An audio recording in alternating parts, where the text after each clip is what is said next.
की श्रृंखला को आगे बढ़ाते हुए आइए पढ़ते हैं हुमायूं के बारे में।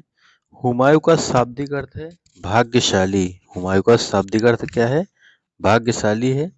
हुमायूं ने अपना साम्राज्य अपने भाइयों में बांट दिया था, तो इसके भाइयों के नाम याद रखना आपके लिए जरूरी हो जाता है। कामरान, अस्करी और हिंदाल। कामरान, अस्करी और हिंदाल। कामरान काबुल, कामरान को काबुल दे दिया, अस्करी को संभल दे दिया और हिंदाल को मेवात दे दिया। तो भाइयों के नाम आई होप आपको याद हो गए होंगे, कामरान, अस्करी और हिंदाल। तो कामरान को काबुल, अस्करी को संभल, हिंदाल को मेवात। तो इसका एक युद्ध आता है हुमायूं का, दोहरिया का युद्ध। दोहरिया का युद्ध, तो दोहरिया का युद्ध हुआ था हुमायूं और अफगानों के बीच में। तो इसमें हुमायूं जीत गया था। कब हुआ? 1532 में हुआ था। उसके कुछ दिन बाद 1534 और 1535 में गुजरात अभियान है हुमायूं का ही। तो हुमायूं ने गुजरात पर क्या कर लिया था? अधिकार कर लिया। तो बहादुर शाह ने पुर्तगालियों की सहायता से गुजरात को बाद में फिर से जीत लिया।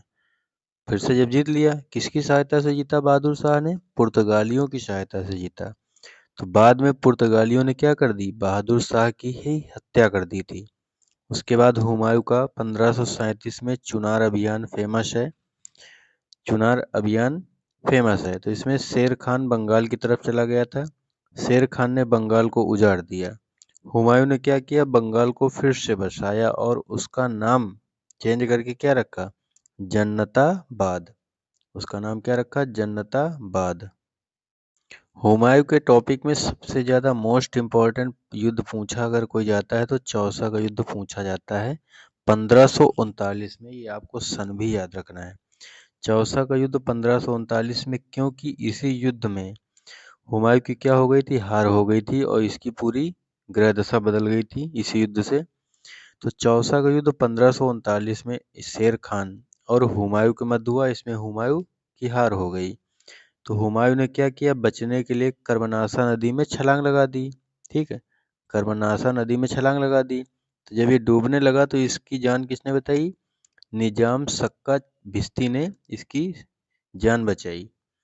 ठीक है, जब इस भिश्ती ने, निजाम सक्का भिश्ती ने जब इसकी जान बचाई तो हुमायूं ने उससे वादा किया था कि जब भी हम राजा बनेंगे तब हम आपको एक दिन का बादशाह अवश्य बनाएंगे और आपके नाम के सिक्के चलाएंगे। ये हुमायूं ने उससे वादा किया था उसी समय 1539 में। ठीक है, तो ये बाद में जब हुमायूं राजा बनता है तो उसे बना देता है राजा, एक दिन के लिए बादशाह, और उसके नाम पर चमड़े के सिक्के चलाता है। तो हुमायूं नामा में ये बात लिखी गई है कि ये भिश्ती जो था इसके नाम पे ये सब काम हुए हैं।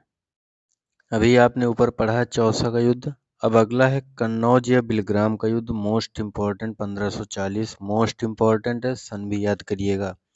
कन्नौज या बिलग्राम का युद्ध 1540 में हुमायूं और शेरशाह सूरी, हुमायूं और शेरशाह सूरी के मध्य हुआ। तो इसमें हुमायूं फिर से क्या हुआ?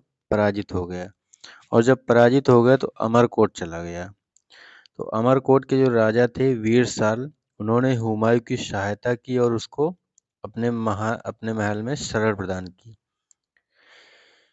और वहां पर क्या हुआ? तो इसने क्या किया? जब हुमायूं वहां से हार कर चला गया तो वहां पर इसकी शादी हुई। किससे हुई? हमीदा बानो बेगम से हुई। हमीदा बानो बेगम का ही पुत्र कौन था? 1545 में हुमायूं ने फारस के शाह की सहायता से, फारस के शाह की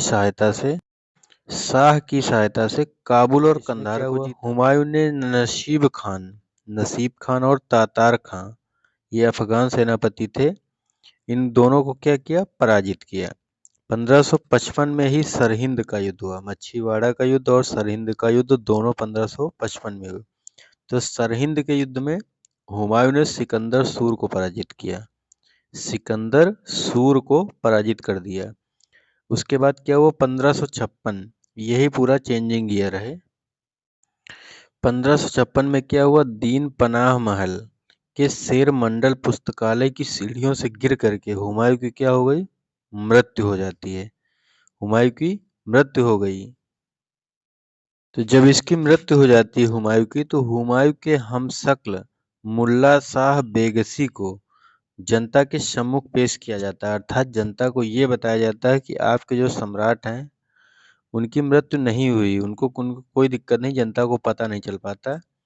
तो मुल्ला शाह बेगसी मतलब हुमायूं की जगह पर बैठता है शासन में, सिर्फ शो करने के लिए जनता को। और लेकिन वो प्रशासनिक कार्य कौन देख रही थी उस समय? तर्दी बेग ने जो था वो संभालता था, तर्दी बेग।